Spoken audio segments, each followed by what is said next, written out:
Ça doit être vraiment ce qui va créer une émulation de telle sorte qu'on puisse reproduire ces rencontres.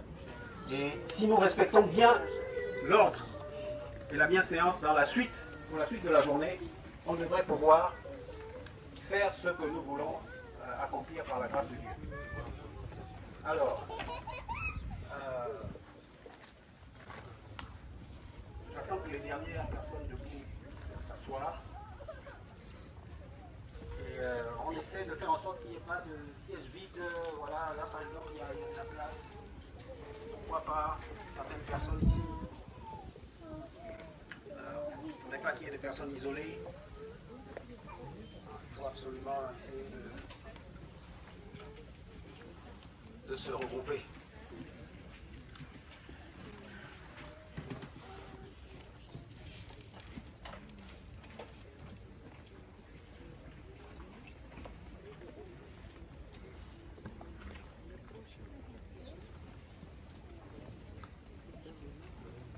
Ok, donc je compte sur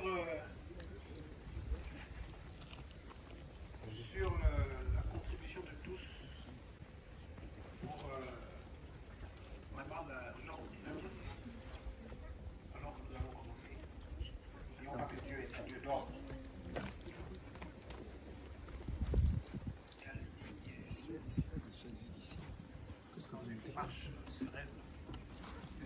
Non, il n'y a que 10 000 qui doivent être debout. Pour les belles prises qu'il a commencé à prendre depuis quelques jours.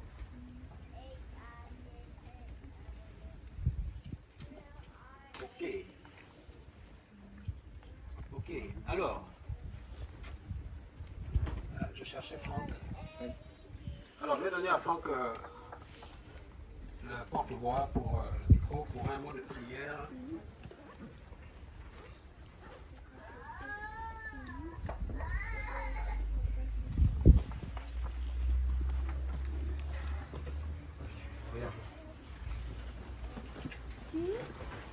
Sentez-vous libre. Franck s'est mis à genoux. Si vous le voulez. Ah, si vous voulez pas. On est safe. Ok, prions.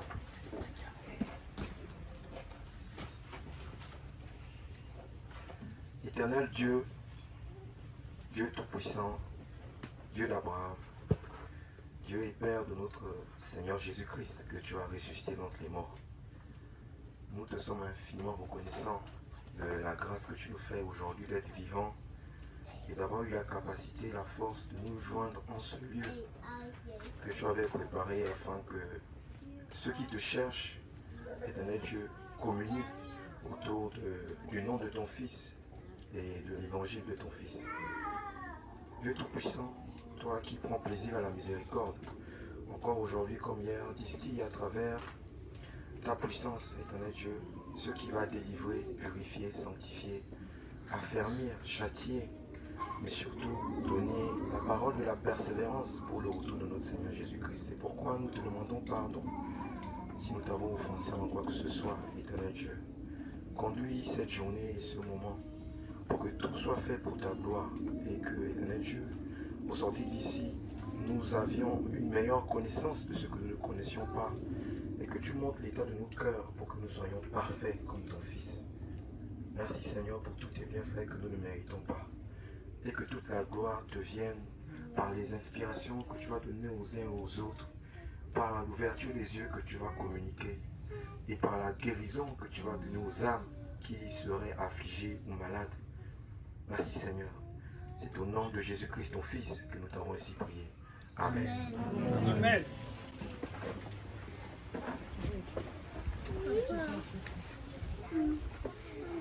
Alors, gloire à Dieu, nous allons donc commencer, nous avons commencé avec une prière. Donc, il y a des frères et sœurs, des personnes qui sont là aujourd'hui qui n'étaient pas parmi nous hier, et nous rendons grâce à Dieu pour cela. Donc, ce qui est bien, c'est vrai qu'elle se présente, mais puisque nous venons de terminer avec un mot de prière, Je vais d'abord passer le micro à Georges et ensuite on reviendra sur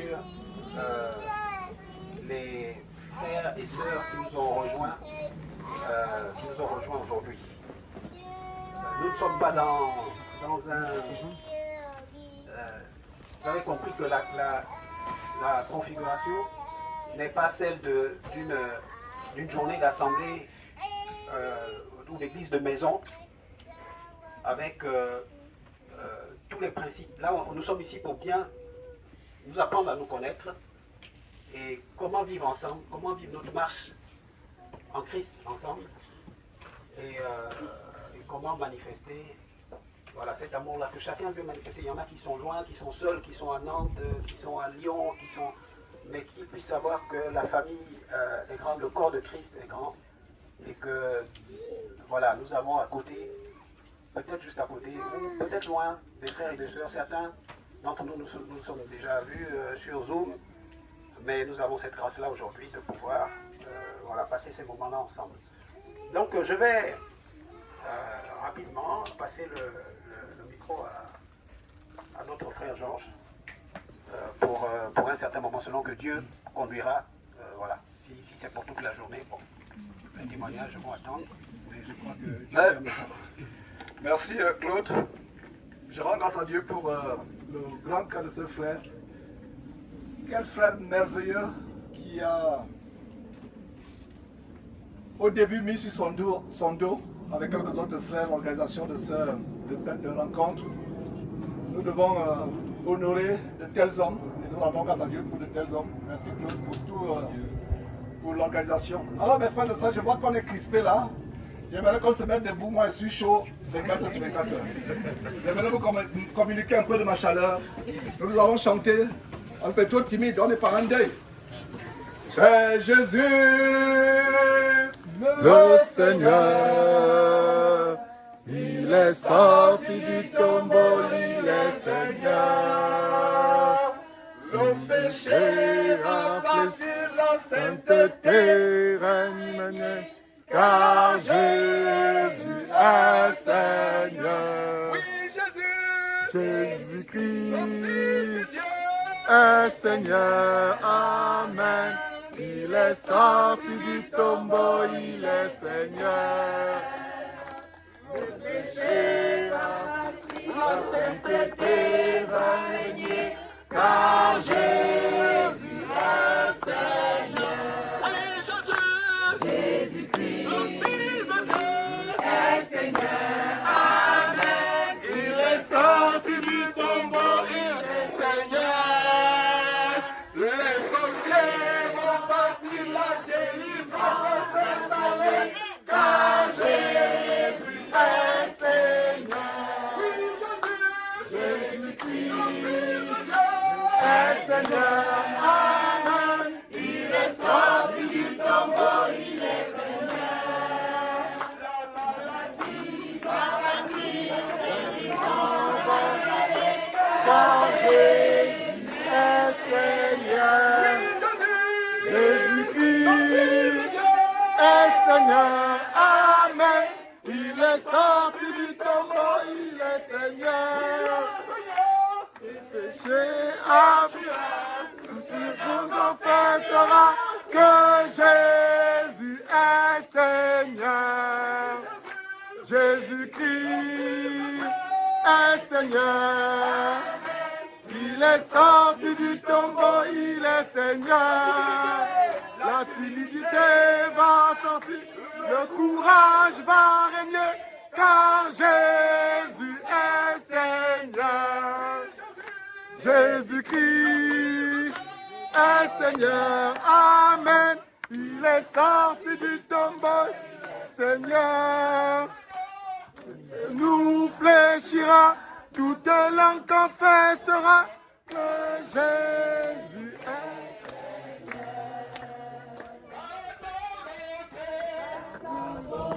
Vaut mieux que la vie.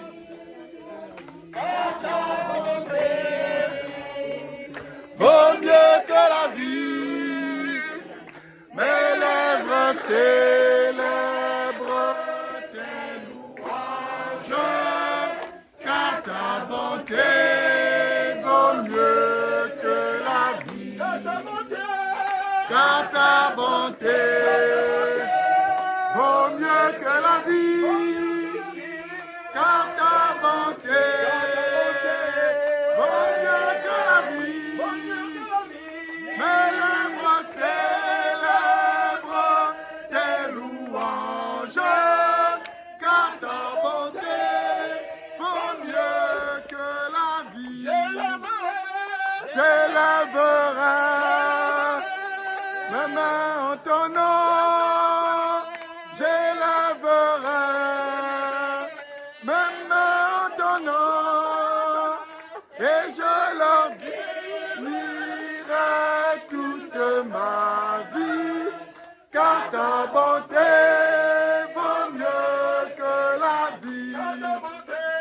Car ta bonté vaut mieux que la vie. Car ta bonté vaut mieux que la vie. Mes lèvres célèbrent tes louanges, car ta bonté vaut mieux que la vie. Bonté vaut mieux que la vie. Veux-tu briser du péché le pouvoir? La force est en Christ. La force est en Christ. Si dans ton cœur tu peux la recevoir, la force est dans le nom du Christ. Je suis fort, fort, oui plus que vainqueur par le nom de Jésus. Je suis fort, fort, oui plus que vainqueur de Jésus, mon sauveur. Veux-tu braver et la mort et l'enfer? La force est en Christ, la force est en Christ. Avec Jésus demeurer pour toujours. La force est dans le nom du Christ.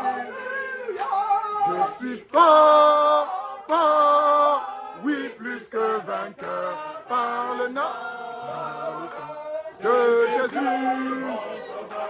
Je suis fort, fort, oui plus que vainqueur par le nom de Jésus, mon sauveur.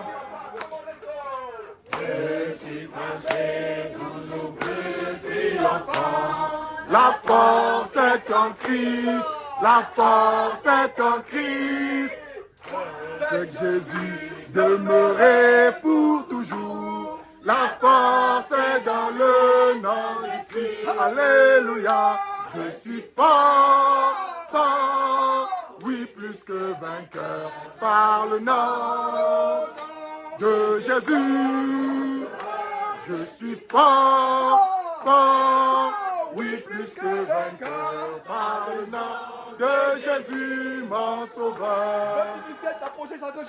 Veux-tu du ciel t'approcher chaque jour? La force est en Christ, la force est en Christ. En Jésus-Christ demeurer pour toujours. La force est dans le nom du Christ. Je suis fort, fort, oui plus que vainqueur par le nom de Jésus. Je suis fort, fort, oui plus que vainqueur de Jésus, mon sauveur.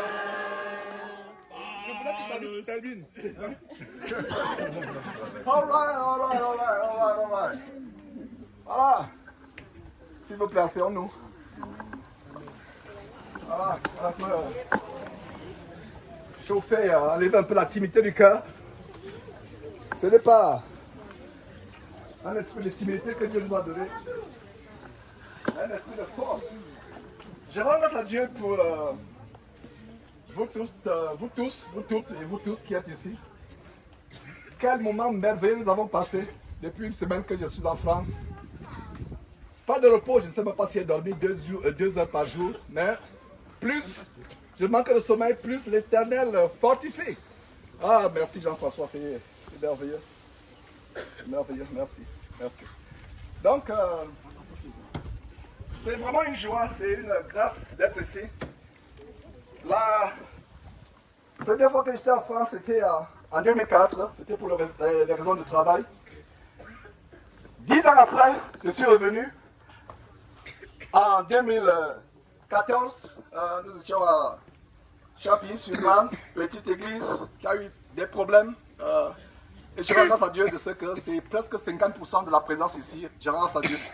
Il y a 10 ans, et curieusement, 10 ans encore, 2024, donc 2004, 2014, 2024, je suis à nouveau chez vous et c'est avec beaucoup de larmes que j'ai découvert ce qui se passe ici. Oh, mes frères français, quelle joie d'être avec vous, quelle joie d'être avec vous. Alors, nous allons commencer à la lancée d'hier. J'aimerais tout simplement exhorter les uns et les autres. Je vous assure, je ne suis pas dit de me présenter devant vous. Nous avons une invitée qui nous tient à cœur, qui est venue. On ne pensait même pas la rencontrer. Elle va se présenter tout à l'heure. Elle n'en revient pas parce que le Georges qu'elle a connu, vraiment ce Georges-là, il est mort et enterré. Je vous assure, je ne sais pas s'il y avait quelqu'un de plus pécheur que moi par le passé.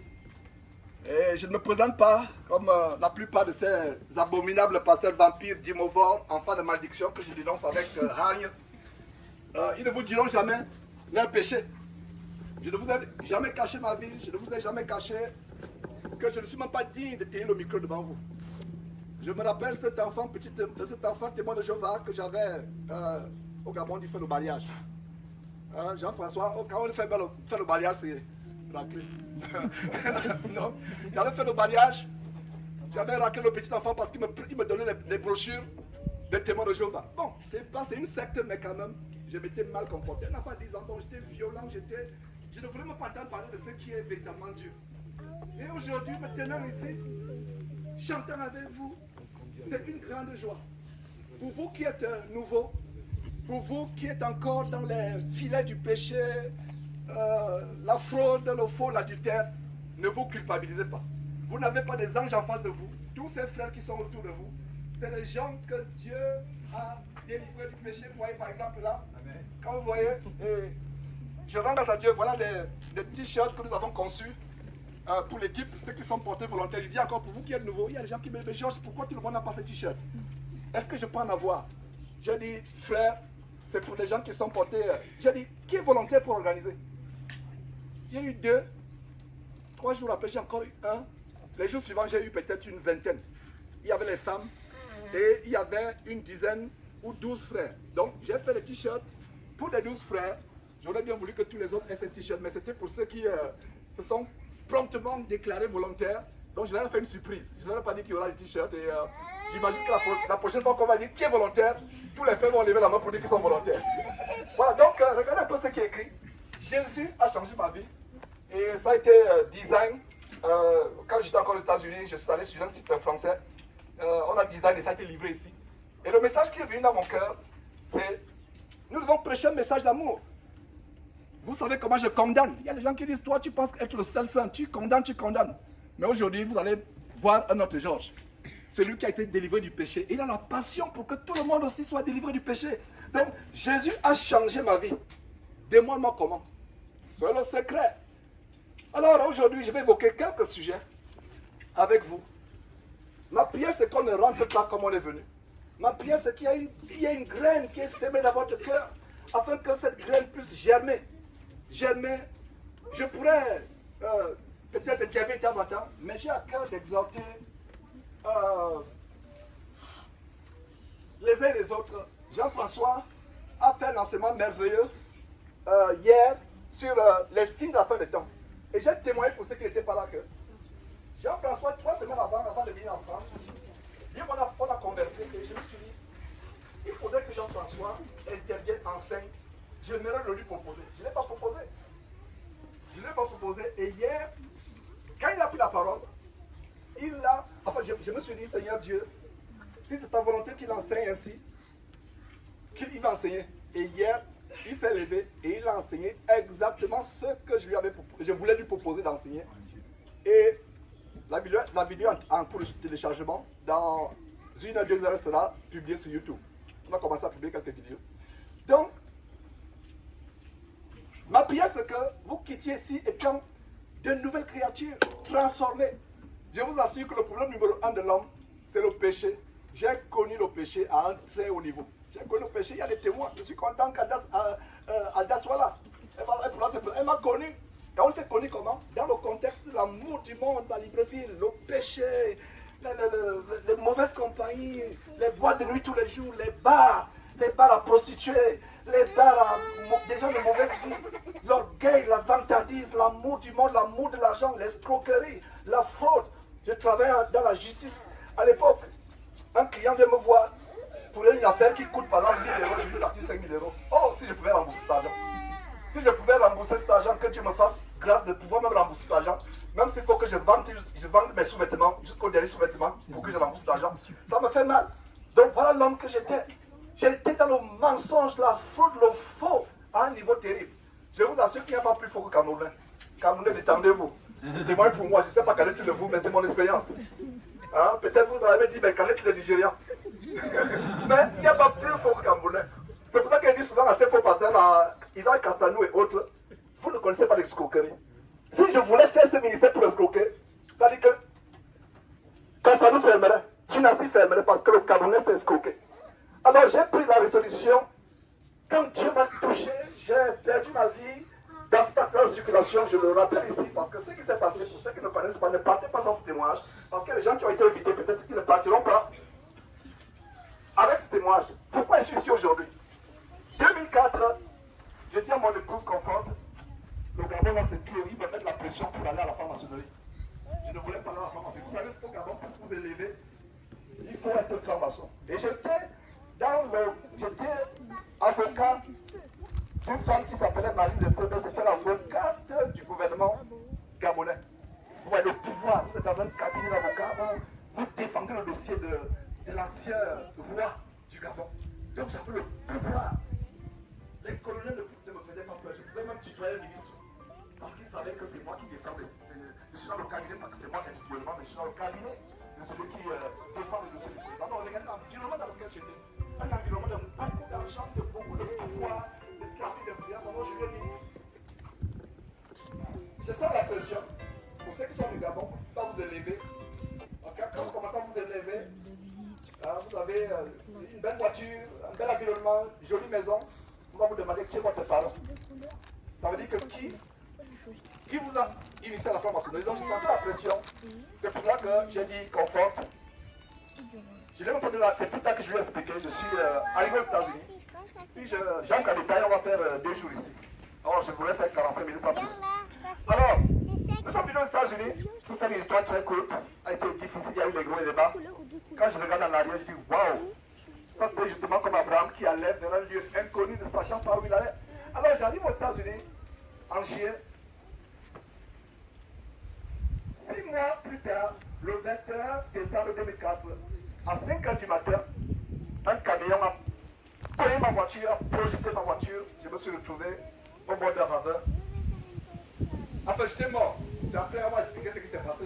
Ce que j'ai vu, je n'ai pas vu l'enfer, je n'ai pas vu le paradis. Avec tout ce qui me raconte, moi, je m'intéresse l'enfer,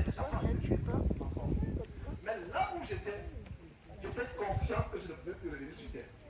Là où j'étais, il y avait un fossé tellement grand entre la vie telle que vous et moi, la vie des humains, et l'autre vie. Et en même temps, je voyais Confort à côté, en même temps, je la voyais loin. C'est ce que j'ai expérimenté durant cette mort. J'ai déclaré mort le 21 décembre au petit matin.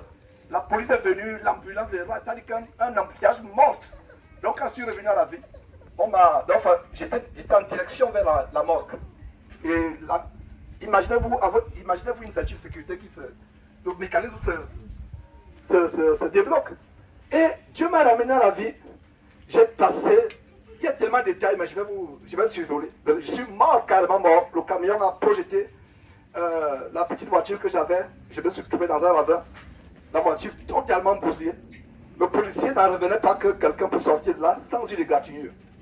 Je vous assure, j'ai passé un mois, j'étais comme mourant. Quand on me demandait, mais Georges, est-ce que ça va bien? Si elle n'était pas croyante, elle m'aurait envoyé dans un centre psychiatrique. J'ai passé un mois de folie. Quelle folie, parce que je ne savais pas où j'étais. Je vous dis un mois. Quand je dis même un mois, c'est même au moins. Je ne savais pas où j'étais. Quand on traversait la route, elle devait m'attraper à la main pour qu'on traverse la route. Nous suivions les cours d'anglais. C'est en 2004 que nous sommes arrivés aux États-Unis. Nous suivions les cours d'anglais. Donc elle devait m'attraper parce que des fois je marchais comme cela. En fait, j'avais tous mes sens. Je comprenais ce qu'elle me disait. Mais je ne savais pas si c'était sur terre. Ça fait un mois. Je ne me rappelle plus comment c'est fini. Alors, les amis, frères et sœurs en Christ et chers invités, la vie a commencé à changer. Je ne voyais plus le monde pareillement. Le but pour lequel j'étais allé aux États-Unis, c'est pour être tellement riche. J'avais dit à mon beau-frère, je vais revenir dans 10 ans avec un avion privé. Et ma famille, ils me connaissent ambitieux. Pour ceux qui m'ont connu, même mes collègues avocats du Gabon, il y a même 2 qui sont ministres, celui avec qui j'avais le cabinet, Nkeya Francis. Et s'il écoute cette vidéo, je peux tout simplement lui dire, tout cela est passager. La vie du monde. Donc, il pensait que j'étais fou. Je vous assure que j'avais une ambition diabolique. J'avais une ambition, et mes parents même savaient cela. Au point aujourd'hui, ils trouvaient que je suis fou. Et des fois, ils disaient, mais qu'est-ce que ce Gabonais a fait à notre enfant? Alors que confort n'y est pour rien. Des fois, ils pensent que je suis fou. Mais je suis devenu fou pour Jésus-Christ parce que le Seigneur Jésus-Christ a changé ma vie. Alors, bien après, oh frère, la vie n'était plus pareille. Les ambitions que j'avais n'étaient plus pareilles. J'avais décidé de partir à l'école des avocats à l'université de Houston. Je m'étais déjà inscrit parce qu'ils ne reconnaissent pas les diplômes français. Il fallait recommencer à zéro. J'avais été admis. Et je me dis, bon, il est temps d'annuler. Donc, pour faire court, ma vie a commencé à changer petit à petit, de manière processuelle. J'ai commencé à me dépouiller. Et c'est ainsi que de manière au fur et à mesure que les jours passaient, Dieu m'a fait comprendre que cet accident que j'ai eu, c'était pour être à part, pour le servir. J'ai conclu avec cette histoire d'accident. J'ai donc commencé à relire la Bible. J'étais dans une secte de Way International pendant 24 ans. J'ai recommencé à lire la Bible à zéro, à lire la Bible. Et Dieu a commencé à me révéler des choses qui étaient pourtant là, c'est noir et blanc. Par exemple, qu'on dit, la femme ne peut pas enseigner. Par exemple, la vente de livres, vous voyez ces personnes qui vendent les livres, qui vendent le séminaire, qui vendent tout. Alors que Dieu nous a dit en Matthieu chapitre 10, verset 8, vous avez reçu gratuitement, vendez, c'est ça? Non, vous avez reçu gratuitement, donnez comment? Gratuitement. Alors je me suis dit, mais la secte dans laquelle je suis, ils vendent les livres, ils vendent les brochures, ils vendent tout. Mais pourquoi ils vendent? Je les ai confrontés. Il me dit, non, toi l'Africain là, tu as un problème. Depuis que tu es venu ici, il faut t'adapter. Nous on vend les choses parce que c'est la culture américaine. J'ai dit non, votre culture américaine ne peut pas remplacer la parole de Dieu. Et fougué, courageux comme j'étais, je n'avais tenu tête jusqu'à ce que le front pas supporter les abominations qui se passaient là-bas. Le sexe avant les mariages, les gens qui divorcent les maris, la fraude, toutes sortes d'abominations, la vente des livres, les femmes qui harcèlent la parole de Dieu et toute autre chose. Je me suis tout simplement séparé. Et j'ai vu comment ma vie a changé. Je ne suis plus la même personne. Je suis devenu une nouvelle créature pour quelqu'un qui m'a connu par le passé ne peut plus me reconnaître. Donc, ayant dit cela, mes frères et sœurs, je vous encourage à tenir ferme. À tenir ferme. À ne pas vous décourager dans les tribulations, dans les persécutions, à savoir que si Dieu est avec nous et on le cherche, il va se manifester. C'est souvent difficile, il y a des jeunes gens ici, c'est difficile de laisser la cigarette, il y a l'accoutumance, voilà les choses perverses aujourd'hui, l'homosexualité, le lesbianisme, et les frères m'ont pris au piège, mais c'était un bon piège, ils m'ont dit frère, va prêcher, quelque part, comme ils savaient que je devais prêcher. Je suis allé à quelque part, un endroit là pour le métro, plusieurs métros, ça ne veut pas où on était. Et dès que j'ai dit de prêcher avec la présence policière, j'ai même prêché devant les policiers. Je me suis tenu devant les policiers, j'étais en ligne avec le fusil, je me suis mis devant eux, j'ai commencé à dire, vous devez aussi vous repentir. Vous n'êtes pas les maîtres, etc. Et je prêchais, c'est-à-dire pour moi c'était les anges, je ne voyais plus les policiers. Et c'est comme ça que vous prêchez, ne voyez plus la police. Donc Donc j'ai prêché devant les soldats de Macron. Et j'ai même dénoncé Macron devant eux. J'ai dit Macron là c'est le parti, la pédophilie, l'homosexualité, donc je me rappelle. Et quand je suis parti de là, les frères me disent frère, nous avons le plus annoncé que tu viens de prêcher dans le quartier général des homosexuels à Paris. Ah, elle dit frère, vous êtes passionné là? Elle dit oui. Tu as prêché, c'est bon, on peut retourner. Elle dit frère, vous êtes... Non. Et j'ai rendu grâce à Dieu, vous voyez. Peut-être qu'il m'aurait dit, je me serais découragé, mais je ne pense pas que je me serais découragé. Je suis prêt à mourir pour l'évangile. Je ne m'aimerais pas que vous m'imitiez, mais moi, je suis prêt. Dans la vie, j'ai eu une joyeuse vie. Dans quel restaurant je suis pas parti? Quelle voiture je n'ai pas conduite? Donc, j'ai eu une belle vie, mais une vie de péché. J'aimerais avoir cette vie calme dans la campagne. Regardez comment, je ne sais pas par exemple, on a choisi, comme aux États-Unis, c'est comme ça, une vie calme, loin des agitations de la ville, loin des atteintes de la ville, et c'est comme ça que nous élevons les enfants, loin de l'agitation. Alors, j'aimerais terminer tout simplement pour continuer. Maintenant, je me suis présenté. J'aimerais continuer avec une exhortation qui est adressée aux femmes. Et par là, je vais terminer selon que je suis inspiré. Chers sœurs en Christ, chers invités, nous vivons une génération caractérisée par le féminisme. C'est-à-dire que la culture courante nous montre que l'homme est l'égal de la femme. Je n'avais pas prévu enseigner. Je précise que je n'avais pas, quand je venais ici en France, je n'avais pas prévu enseigner. Qu'est-ce qui s'est passé? On est allé à un baptême. Et pendant que nous baptisions la femme de Jean-François, qui est là, avec, voilà. Vous pouvez même vous lever, c'est pas là. Aidez-vous Jean-François, s'il vous plaît. Voilà. Donc Jean-François accompagne son épouse. Voilà, merci. Veuillez vous asseoir là, juste merci beaucoup. Donc, ils sont à l'origine de ce message. Donc pendant que je l'ai battu, la vidéo sera publiée, tout en espérant que, voilà, le backup, la batterie est même finie, c'est la sœur de, voilà, Odaya, je crois que c'est ça. Odalia, voilà, qui a... Odaya. Voilà. Odaya, excuse-moi, Odaya. Donc c'est elle qui a filmé. J'étais dans la rivière, j'ai commencé à voir vraiment, Dieu a commencé à mettre les paroles. Je ne savais même pas que la sœur était mariée. Je ne savais pas, elle et moi, on n'a jamais... Je ne sais pas si, Arabia, tu m'as déjà parlé de ton statut, je ne pense pas.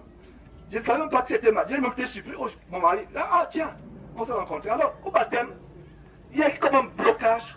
Et Dieu a donné cette parole directe dans ma bouche que, sœur, tu ne peux pas entrer dans les eaux du baptême si tu ne te repens pas de tout ce que de mal que tu as fait à ton mari, l'insoumission, les querelles. Je parlais comme cela. Waouh, je n'avais pas fini qu'elle s'est mise à genoux devant son mari. Je n'avais pas fini qu'elle s'est mise à genoux devant son mari en train de dire, oh chérie, pardonne-moi. Voilà ce que c'est. Elle pleurait, elle était à genoux. Je voyais Jean-François gêné, qui voulait la relever. Et elle dit, mais comment ça, Jean-François veut relever sa femme? Enfin, Jean-François a piqué la parole de Dieu parce que la Bible dit, ne vous prosternez pas devant quelqu'un. Vous vous rappelez quand Jean s'est prosterné devant l'ange, Apocalypse, qu'est-ce que l'ange a fait? Relève-toi. Donc il voulait relever sa femme, mais la femme était là. Ses pieds sur sa tête sur les pieds de son mari. Elle a commencé à pleurer, pardonne-moi. Dieu m'a révélé cela. Tandis que ça ne le faisait pas, je ne pouvais pas la baptiser. Ça a été filmé et plaise à Dieu, on m'a posté cela. C'était émouvant. Et c'est cela qui me donne ce message. Je vais vous parler, sœur, parce que votre ticket pour l'enfer, c'est le féminisme qui a envahi le monde aujourd'hui. Et même dans les églises, vous voyez les femmes pasteurs, pastoresses, pastrices. Et ces femmes ont l'esprit de lesbianisme. Le féminisme, la femme n'est pas un esclave, et vous aussi les frères, si vous traitez votre femme comme un esclave ou une esclave, vous aurez des comptes à rendre à Dieu. Mais je vais vous parler, sœur, parce que vous êtes nombreux ici. Et la plus grande délivrance que vous allez avoir ici, c'est la délivrance par rapport à une soumission au mari. Vous êtes nombreuses, et c'est pour cela que je vais parler, et plus tard encore, toujours inspiré par Dieu, quand vous nous avez quittés, nous sommes restés avec la sœur Maximine, je ne sais pas, quelque part. Et j'ai eu la même révélation, voilà.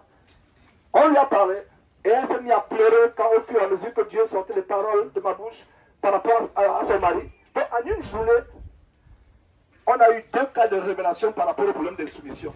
Et je me suis rendu compte que c'est général. Ce message n'était pas au programme. Donc, seul en Christ, je vais vraiment parler comme quelqu'un qui a reçu la grâce de Dieu, un homme infâme, un homme mauvais, pécheur, qui a reçu la grâce de Dieu pour vous encourager. Il y a des sœurs ici qui ont commencé à se dépouiller, qui ne mettent plus les vêtements mondains, c'est bien, mais le plus grand dépouillement, c'est le dépouillement dans le cœur. Le plus grand dépouillement, c'est le dépouillement dans le cœur. Je préfère encore, je disais aux frères hier, je préfère une femme qui met encore ses jeans Destroyer, qui met encore ses habits de Rihanna, qui met encore ses habits de Beyoncé. Je préfère cette femme.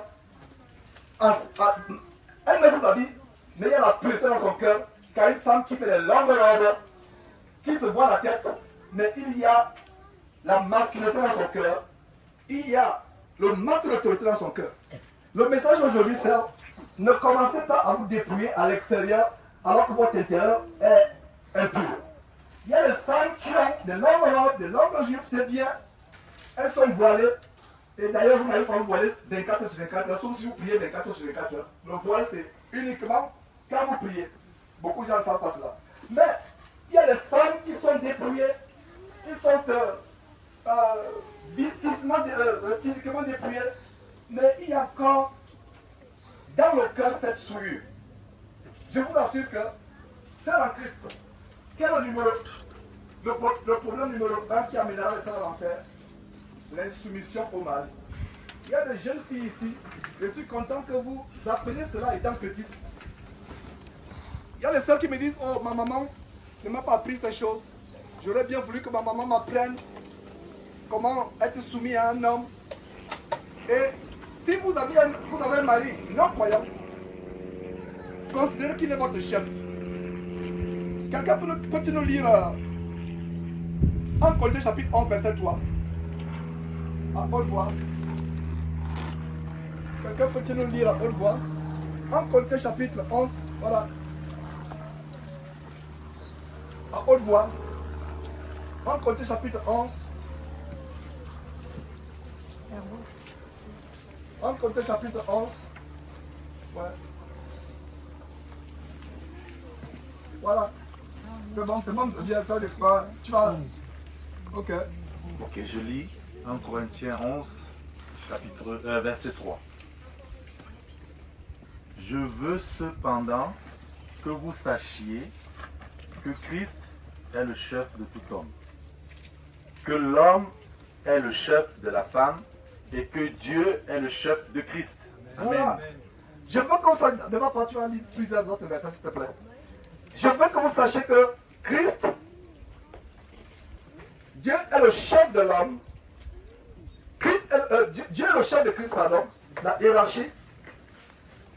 Dieu est le chef de Christ. Christ est le chef de l'homme. Et l'homme est quoi? Voilà. Donc c'est en Christ. J'ai une mauvaise nouvelle pour toi. Si tu appelais ton mari bébé, tu as laissé le bébé dans la maison pour t'en prendre soin. Ton mari n'est pas un bébé. Oh bébé. On va voir comment une femme qui craint Dieu appelait son mari. Et quand j'ai appris ça, les sœurs étaient choquées. On va voir ça tout à l'heure. Bébé, oh mon bébé, bébé. Non. Tu as des bébés à la maison. Si tu n'en as pas encore, ils vont venir, tu t'en occuperas. Tu auras trop de bébés. Ton mari n'est pas ton bébé. L'homme est le chef de la femme. Seul en Christ. Nous allons être crus. Pas crus pour scandaliser, mais être réel. Ça veut dire que vous parlez. Un frère, un grand frère, ou un petit frère, par rapport aux uns aux autres. Quand votre patron, au travail, vous appelle, vous sœurs, comment lui répondez-vous? Comment lui répondez-vous? Votre patron au travail. Vous avez de la déférence, n'est-ce pas? Votre ton est respectueux. Pourquoi? Parce que il vous donne le salaire. parce que vous êtes respectueux. Le salaire qu'il vous donne, qui vous fait être respectueux, n'a rien à voir au salaire que Dieu nous donne, le ciel. Si tu es respectueux de sœur à ton patron, parce que tu attends un salaire, tu ne veux pas être viré. Tu veux avoir un CDI. CDI, c'est encore quoi? C'est le terme que j'ai appris il y a quelques jours. CDI, c'est quoi encore là? Contrat de durée Ah, voilà. Non, on passe aux États-Unis. On t'engage, 2 heures après, on te met à la porte. Toi aussi, si tu trouves un meilleur boulot, 1 heure après, sur LinkedIn, tu dis, patron, bye. Stopper le training. Donc, tu veux avoir un CDI. C'est difficile d'avoir un CDI pour certains. Tu es là, oh, patron, ça va très bien. Patron, est-ce qu'il y a quelque chose à faire? Patron, je n'ai pas encore resté 2 heures. Patron. Ça, c'est le patron. Parce qu'il y a un salaire. Mais le mari vient le soir, tu es dans la sur Twitter. Voilà encore notre fléau. Les femmes qui parlent en longueur de journée, Twitter, TikTok, etc. C'est pas Dieu qui protège la maison des gens. Elles sont là. Twitter. Chérie, j'ai une journée. Tu ne t'enlèves même pas pour acquérir le mari. Oh, j'ai faim, quand elle est même gentille, vous savez la direction c'est quoi? Le micro-ondes. Quand elle est un peu plus grincheuse, elle dit, toi on va te servir. Est-ce que vous voyez la différence? Vous parlez à votre patron, vous êtes gentil, parce qu'il y a un salaire. Mais je vous assure qu'il y a un salaire plus grand. L'entrée, c'est le plus grand salaire. Et le verset qu'on vient de voir, la plupart des sœurs, malheureusement que je connais, ont des maris incroyants. Je commence par les sœurs qui ont des maris incroyants. Avant d'aller aux sœurs qui ont des maris croyants. Sœur en Christ, ton mari ne craint pas Dieu. Ton mari est incroyant. Il est même musulman, magicien, sorcier. Il demeure toujours, comment? Qu'est-ce qu'on a ton vu? chef. L'homme est le chef de la femme. Est-ce qu'il a dit que l'homme chrétien? Ça, là, j'espère que vous me comprenez. Il n'a pas dit l'homme chrétien est le chef de la femme. Il a dit l'homme est quoi? L'homme point. Pire encore, les femmes qui veulent évangéliser leur mari. Il y a un frère ici parmi nous, peut-être qu'il pourra témoigner plus tard. Quand sa femme lui prêchait la parole, ses oreilles bourdonnaient, il se bouchait. Il était irrité. Il a dit, frère, tu avais raison de t'irriter. Parce que Dieu interdit à la femme d'enseigner la parole de Dieu. Tu avais raison. Et puis, il est converti aujourd'hui. La femme s'est rendue compte de son erreur. Et il n'est pas seul. J'ai le témoignage de notre homme qui était incroyant. Chaque fois que la femme prêchait la parole de Dieu. Parce qu'en fait, on va voir comment la femme peut transformer son mari. Ce n'est pas prêcher la parole de Dieu. Ce n'est pas ton comportement. Donc, il y a une manière de parler. Je vous assure, mes frères et sœurs, que la porte de l'enfer, il y a des sœurs qui ont laissé tomber l'amour du monde, le décapage de la peau, le bling-bling, le BBL. Il y a un faux pasteur congolais qui m'a fait connaître ce que c'est le BBL. Je fais de la petite la parenthèse. Si vous êtes bien abonné sur Jésus TV, vous savez de quoi je parle. Ça fait même en Turquie. Ils ne savaient pas que la Turquie était une nouvelle destination pour les gens qui font des choses terribles. Nous-mêmes, par le passé, je connais des gens, j'ai des amis, mais pas pour ceux qui faisaient ces choses. Peut-être moi aussi, j'aurais fait le BBL maintenant pour ressembler à Michael Jackson avec un nez moins épaté. Mais je l'ai dans la vie, je sais que j'ai été délivré de ces choses. Alors, mes sœurs, le péché numéro 1 qui vous concerne, c'est l'insoumission au mari. C'est l'insoumission au mari. J'aimerais qu'en partant de ce séminaire, même avant même ce séminaire, après le séminaire, vous appelez votre mari. Si vous êtes touché par ce qu'elle dit, et ma prière c'est que vous soyez touché par ce qu'elle dit, vous appelez votre mari comme la seule affaire. Cher époux, il s'est vraiment surpris que vous n'appelez plus bébé. Il m'a dit, qu'est-ce qui se passe? Ce séminaire était vraiment sérieux. Cher époux, je t'en supplie, j'aimerais te parler. J'aimerais me repentir. Tu ne peux pas aller prier Dieu si tu ne demandes pas pardon à ton chef. Tu ne peux pas traverser le chef. Relisons ce verset. Frère, lisez encore ce verset. Il faut que vous compreniez. Vous ne pouvez pas aller à Dieu si vous traversez votre mari. Qu'il soit chrétien, sorcier, franc-maçon, peu importe. Vous ne pouvez pas aller à Dieu. Ne priez même pas Dieu, sœur. Cessez de prier Dieu si vous ne respectez pas votre mari. Ce n'est pas la peine. 1 Corinthiens 11, verset 3.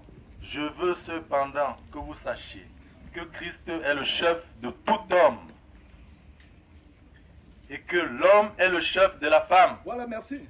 Et que Dieu est le chef de Christ. Voilà, hiérarchie.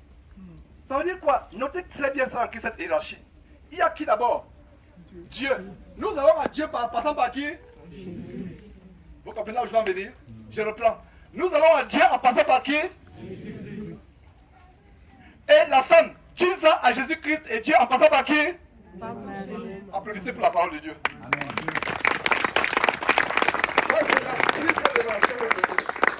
Ça, c'est la plus grande révélation, sœur.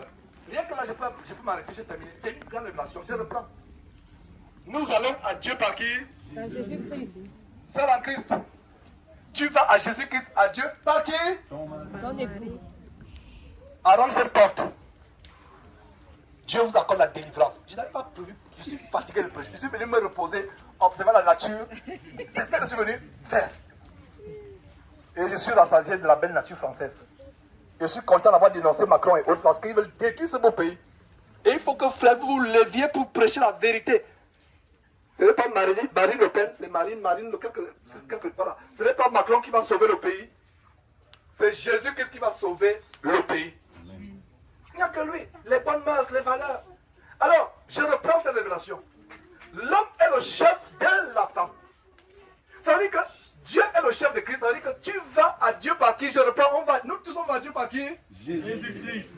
Maintenant, vous les femmes, nous les hommes, nous allons à Dieu par qui? Jésus-Christ. Maintenant, la femme va à Dieu en passant par qui? Son mari. Voilà. Sœur, oubliez tout ce qu'il a dit. N'oubliez pas ce qu'il vient de dire. Et je vous dis une chose à partir d'aujourd'hui. Quand vous voyez votre mari, qu'il soit incroyant, ivrogne, prostitué, peu importe, et même homosexuel, je suis désolé. Et même, il y a les maris homosexuels, c'est-à-dire qu'ils sont... Il y a les maris. Je suis en contact avec beaucoup de sœurs qui vivent des choses difficiles. Avec celui-là, il va avec des hommes. Pire encore avec les enfants. Vous avez suivi comment j'ai confronté une sœur en Christ qui n'a pas voulu dénoncer son mari au Canada parce qu'elle ne veut pas perdre son mariage. Ça m'a fendu le cœur. J'ai dit, tu ne veux pas perdre ton mariage et tu préfères que le mari fasse des choses bizarres. Bon, bref. Vous voyez, peu importe ce que c'est ton mari. Il faut que je vous prenne des exemples extrêmes pour que vous compreniez.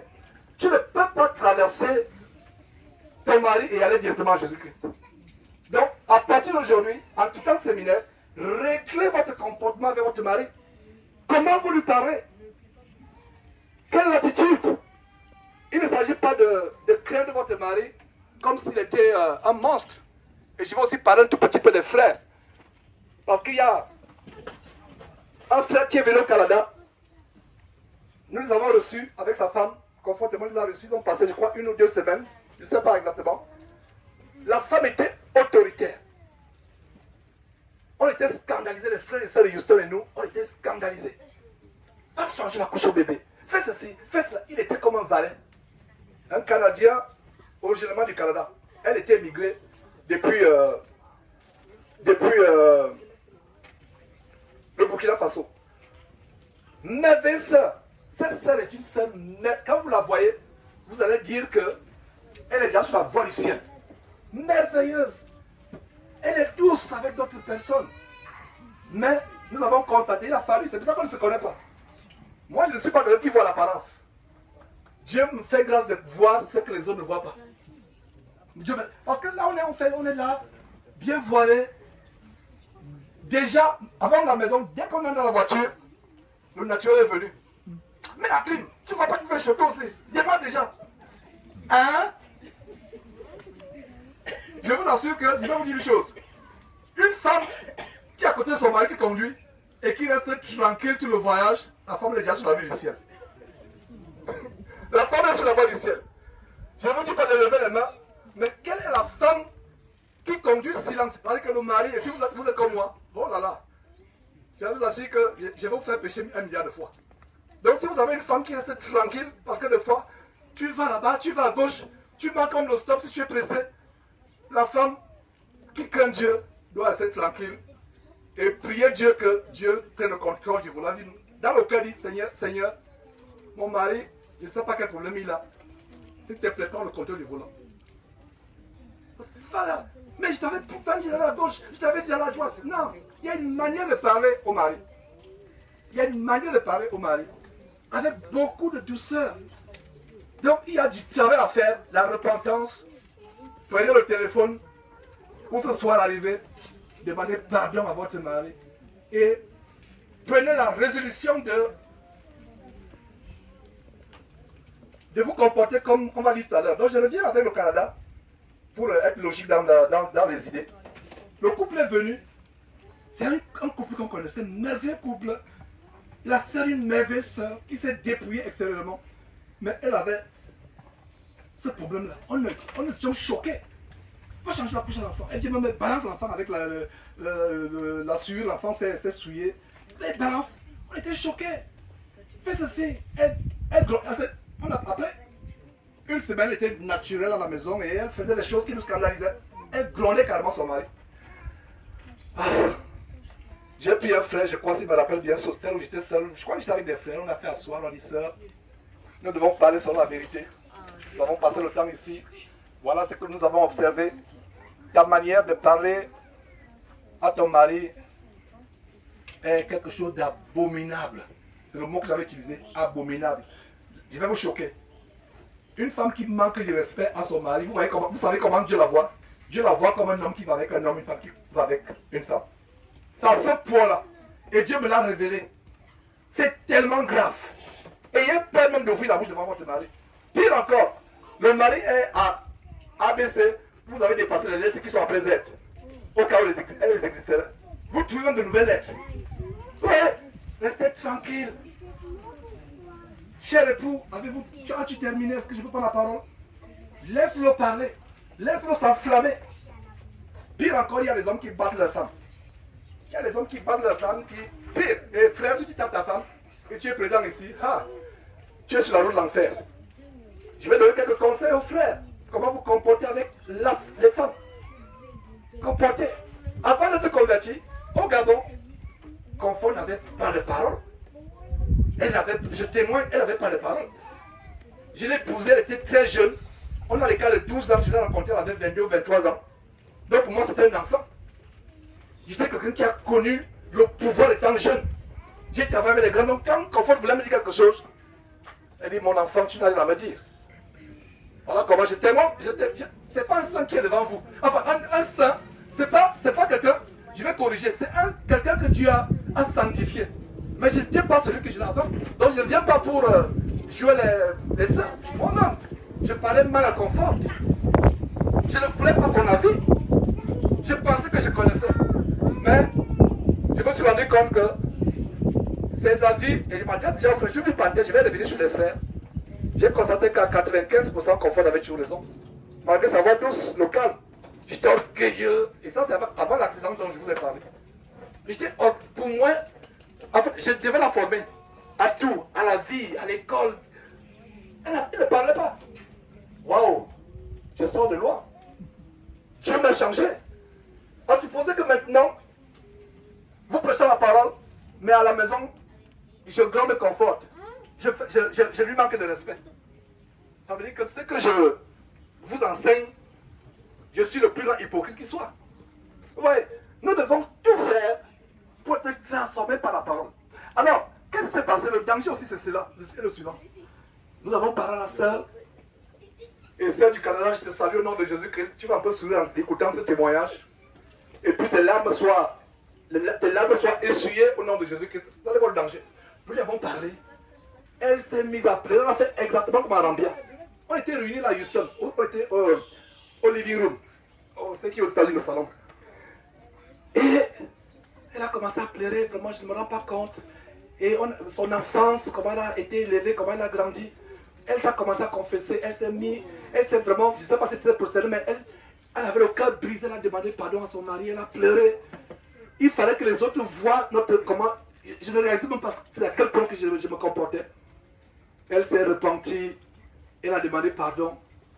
Le mari ne blanchait pas. Dès qu'elle dit tu te tais, le mari se tait. J'ai dit le mari est ton chef. L'erreur que j'ai commise est la suivante. Je n'ai pas aussi instruit le mari. Quand le mari est retourné au Canada, jusqu'au jour où je vous parle aujourd'hui, chaque jour qu'elle élevait la voix, le mari lui seul, elle ne veut même pas élever la voix. Donc, il est devenu dictateur. Je pense que le monde doit avoir une conversation vraiment.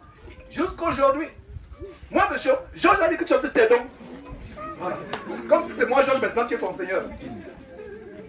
Faites-vous donner la parole de Dieu. Je ne suis pas votre Seigneur. C'est pas Georges, c'est la Bible. Donc, ça en Christ. Ta femme, je vais dire frère en Christ. Ta femme avant d'être ta femme est qui? Une fille de Dieu et une sœur en Christ. Si vous regardez, parce qu'il y a une chose, c'est pour la confort de bois. Bon, moi, confort, quand nous sommes à la maison, comment ça? Je l'appelle ma sœur. Oh ma sœur, comment tu vas? Elle aussi, elle dit, oh mon frère, ça va bien. Et ça nous rappelle que, avant d'être mon épouse, elle n'a pas quoi? Oui, la fille de Dieu, la fille de Dieu 1 et la sœur en Christ. Regardez une fille, je vais revenir sur ce que je voulais dire. Il y a une sœur qui avait été frustrée. Une sœur de Houston. Je ne donne pas son nom. Son mari est l'homme le plus doux avec les sœurs en Christ. Donc, il venait à la communion et sa femme ne savait pas que son mari pouvait être doux. La manière par laquelle le mari parle avec les autres sœurs, la femme dit, mais je n'ai pas ça à la maison. Qu'est-ce qui se passe? Vous savez pourquoi le mari parlait avec douceur et respect aux autres sœurs en Christ? Vous savez pourquoi? Vous venez de dire la réponse. Parce qu'il est considéré comme quoi? Les sœurs en Christ. Il y a la différence. Il dit, oh ma sœur, tu vas bien? Oh ma sœur. Mais il n'avait jamais dit à sa femme, oh, ma femme, tu vas bien? Comme nous sommes dans le même pays, le Gabon, dans le même pays, c'était, regarde-moi la maboule là. Elle a encore laissé tomber, je ne sais pas quoi. Pour ceux qui sont au Gabon, maboule, comment on dit maboule en français? Qui peut me traduire ça? Toto. Voilà. Hein? En français, c'est quoi? Regarde, comme c'est une femme, mais c'est aussi Toto pour les femmes. Idiote. Voilà, regarde une femme bête. L'idiote. Hein? À l'église, tu traites les autres femmes. Oh, ça va bien. Tu as bien dormi. Mais dès que tu vas dans la voiture avec ta femme, mets la clim, regarde-moi l'idiote là. Pourquoi? Parce que tu ne la considères pas comme une femme, une seule en Christ. S'il vous plaît, j'ai terminé. On a beaucoup de choses à faire aujourd'hui. Par la grâce de Dieu. Sœur, je vous en supplie. Renouvelez votre intelligence. Renouvelez votre intelligence. Terminons avec 1 Pierre chapitre 3. Vous allez choquer de ce qu'on va découvrir. 1 Pierre chapitre 3. Oui, on va commencer depuis le début en effet. À partir du verset 1. 1 Pierre chapitre 3, à partir du verset 1. Femmes, soyez de même soumises à vos maris, afin que, si quelques-uns n'obéissent point à la parole, qu'ils soient gagnés sans parole par la conduite de leurs femmes. Voilà, alors on va décortiquer, Femmes, soyez soumises comment? Soyez soumises à vos maris. Attention, attention. Ton mari dit va te prostituer. Ça c'est contre la parole de Dieu, n'est-ce pas? Ton mari va voler, va faire la fraude. Et surtout ici en France, il y a un phénomène. Si tu as eu les papiers par la fraude, je pense qu'il faut te repentir et voir comment tu peux corriger cela. J'ai appris qu'il y a beaucoup de fraude et c'est le cas aux États-Unis. Les gens qui ont eu les papiers, que ce soit peu importe le pays d'immigration, si vous avez eu les papiers par la fraude, mettez les choses en règle. Mettez les choses en règle. Alors, femmes, soyez de même soumises à vos maris. Afin que si quelques-uns n'obéissent pas à la parole, ils soient gagnés comment? Sans parole. Ils soient gagnés en ouvrant la Bible. Tu ouvres la Bible, toi la femme, pour l'enseigner? Non. Sans parole. Ça veut dire que la manière par laquelle tu gagnes ton mari, c'est sans la parole. Mais la soumission. Voilà. Verset 2. En voyant votre manière de vivre chaste et réservée. Le mari chrétien ou un croyant doit voir la manière par laquelle tu es comme chaste et réservé. C'est-à-dire que quand vous êtes dans la maison, on ne sait même pas s'il y a une femme ou s'il n'y a pas de femme. Chaste, réservé. Même pour tout le monde, homme ou femme, la Bible dit que la bouche qui parle beaucoup ne manque pas de faire quoi? De pécher. Quand tu parles. La réserve. Une femme sage, quand elle ouvre la bouche, c'est pour dire quelque chose qui est nécessaire. Elle parle quand c'est nécessaire. Continuons, frère, s'il te plaît. Verset 3. Ayez non cette parure extérieure qui consiste dans les cheveux tressés, les ornements d'or ou les habits qu'on revêt, mais la parure intérieure est cachée dans le cœur. La pureté incorruptible d'un esprit doux et paisible qui est d'un grand prix devant Dieu. Voilà. C'est ce qu'ils ont au début. La pureté extérieure, c'est bien. Mais ça doit commencer par la pureté comment? Intérieure. La douceur avec laquelle tu parles à ton mari, le respect. Et encore là, frère, il ne s'agit pas de traiter la femme comme une esclave. Je vous assure qu'une femme qui respecte son mari, qui est soumise à son mari, allez lire Proverbe chapitre 31, son mari l'élève. Elle devient, je vous assure que les soumissions de la femme au mari, les soumissions de la femme au mari, c'est une abomination aux yeux de Dieu. Et la soumission de la femme au mari amène la femme à être élevée, non seulement aux yeux de Dieu, mais aux yeux de son mari. La soumission est une bonne chose. Et terminons pour voir l'exemple avec Sarah. Verset 5. Ainsi se paraient autrefois les saintes femmes qui espéraient en Dieu, soumises à leur mari. Verset 6. Comme Sarah qui obéissait à Abraham et l'appelait son Seigneur. Voilà. Sarah qu'est-ce qui est Abraham? Nous connaissons tous ce qui est Abraham. Abraham, c'est notre père dans la foi. Abraham, c'est notre père dans la foi. Abraham, c'est le père de deux grands groupes. Deux grands peuples dans le monde. Les Juifs par Isaac et les Arabes par Ismaël. Nous sommes les fils d'adoption par Jésus-Christ qui est issu de qui? Isaac. Dieu avait dit à Abraham, toutes les nations seront bénies en ton nom. Quelles sont les deux nations, les deux peuples les plus puissants de la terre? Les Juifs et les Arabes. Moi, aux États-Unis, les banques, la politique, l'administration, le droit, ce sont les Juifs. Je pense que c'est aussi le cas en France et partout à travers le monde. Donc la promesse d'Abraham s'est accomplie. Dieu a dit à Abraham, toutes les nations de la terre seront bénies. Les Juifs et les Arabes sont bénis physiquement. Mais nous sommes bénis comment? Spirituellement, en Christ Jésus. Donc nous sommes de la race d'Abraham par Isaac. Donc regardez comme notre maman a tous se comporté. Comment se comportait notre maman Sarah? Je relis le verset 6. Comme Sarah qui obéissait à Abraham et l'appelait son Seigneur, c'est d'elle que vous êtes devenues les filles en faisant ce qui est bien sans vous laisser troubler par aucune crainte. Voilà. C'est d'elle. L'appelait comment? Seigneur. Donc j'avais déjà eu ça une fois, dans un enseignement. Sœur, tu devrais appeler ton mari Seigneur. Elle m'a regardé sur. Eh frère, tu n'es pas en train de blasphémer là? On a lu ce verset. Ah, mais je n'avais jamais lu ce verset. Mais comment se fait-il que je n'ai pas lu ce verset? Je suis en train de changer un peu de camp pour montrer que je suis en France. Mais comment je n'ai pas lu ce verset? Mais dis donc, ce verset. Mais il est profond ce verset. Il dit, ah oui, il est profond. Il dit à la sœur, ah oui, il est profond. Mais Georges, vraiment, je dois me repentir. Il dit, sœur, tu vas te repentir. Tu vas te repentir. Et elle a commencé à appeler son mari comment? Seigneur. Et elle le pensait, elle était dit, oh mon Seigneur. Et quand tu dis mon Seigneur, tu ne peux pas dire mon Seigneur et insulter 2 secondes après. Et il y a une chose, je vais terminer par là, je n'en ai plus beaucoup, j'en ai pour plusieurs minutes. Voyez votre mari comme étant le Seigneur Jésus-Christ, présent dans la maison. Qu'il soit sorcier, converti ou inconverti. Voyez votre mari comme étant le Seigneur Jésus-Christ. Voyez. Et il y a aussi, en dehors du féminisme, un esprit de masculinité, de lesbianisme. Et qui se manifeste de plus en plus dans les femmes pastrices, pastorales, vous voyez, les femmes qui enseignent la parole de Dieu, qui prêchent la parole de Dieu. Et je vais dénoncer ça de plus en plus. Dès que nous arrivons au Texas, il y a une église en France, ICC.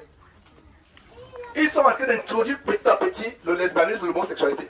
La femme qui prend autorité devant son mari, qui n'est pas soumise, sans le savoir, elle a un esprit de lesbianisme, ça s'en rend compte. Elle a un esprit d'autorité, ça s'en rend compte. C'est la même chose pour les femmes qui prêchent. Et c'est un démon auquel nous avons été confrontés. Il y a même des femmes du corps desquelles ces démons de masculinité sont manifestés et sont sortis, les démons de lesbianisme. Et il y a des femmes qui m'ont dit, Georges, pour être honnête, tu as raison. Il y a d'autres qui ont eu des tentations avec d'autres femmes. Et c'est lié, l'autorité. C'est lié. Puisse Dieu délivrer le peuple de Dieu pour délivrer femmes de l'esprit de masculinité. Satan est en train de pervertir les choses. Les hommes sont en train de devenir efféminés. Les femmes, oh là là, c'est même encore plus grave. Presque toutes les femmes sont masculinisées aujourd'hui. À cause de quoi? Liberté, égalité, fraternité. C'est la franc-maçonnerie. La fête internationale de la femme, je ne sais pas quoi. C'est la franc-maçonnerie. Ma prière, c'est que, au sortir d'ici, vous vous repentiez et que ces paroles, ces quelques paroles soient mises en pratique et que vous soyez sur la route qui mène au ciel. J'allais terminer. Que Dieu soit loué, la gloire, l'honneur, pas à moi qui ai donné ces enseignements, la gloire et l'honneur à Dieu seul au travers de son Fils Jésus-Christ qui est le chef de l'Église, qui est notre chef, par qui nous avons pour prier Dieu. Je dis Amen. Amen. Amen.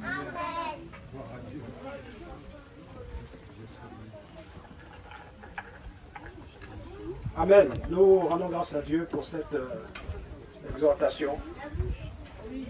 Ce n'est pas par hasard. Nous savons que nous ne marchons pas. Notre marche n'est pas aléatoire. Il n'y a pas de hasard quand on vit en Christ. Si nous avons écouté ce message aujourd'hui, que ce soit pour les bien-aimées sœurs, les femmes ou les hommes, ce qui a été dit sur les hommes, c'est que Dieu en a voulu qu'il en soit ainsi. Et il nous accorde une grâce de plus. On a une opportunité de plus de pouvoir changer. Parce que nous avons, pour beaucoup d'entre nous, beaucoup de blocages. Et nous pensons chercher souvent la solution très loin. Alors qu'elle est juste là, elle est à côté. Cette obéissance, cette soumission, ce respect de la femme pour nous les hommes, la considération qu'on doit avoir pour eux. Donc, pour elle, pardon. Donc voilà, nous étions là en fait dans une, je considère que c'est une session. Nous avons une exhortation. Cette session est clôturée, on l'a clôturée, c'est terminé. Hier, nous avons eu cette merveilleuse grâce de pouvoir connaître un peu chacun d'entre nous. Nous sommes présentés. Et il y en a parmi nous aujourd'hui qui n'étaient pas là hier. Et il serait bien de poursuivre dans le même élan. Donc nous passons là vraiment dans une autre étape, une autre phase. Je dis bien que l'exhortation est close. Ça n'était pas prévu. Comme nous le disions hier, nous avons décidé de nous laisser conduire selon que Dieu veuille nous accorder sa grâce et nous donner ce qui est bon pour nous. Donc nous allons poursuivre. Je vais commencer par le fond, là-bas, pour permettre à ceux qui sont arrivés aujourd'hui de se faire connaître des autres. Parce que n'oublions pas que c'est l'objectif aussi, c'est l'un des objectifs majeurs, c'est-à-dire que nous puissions nous connaître et que nous puissions manifester cet amour, cette amitié fraternelle qui est essentielle pour une vie en Christ.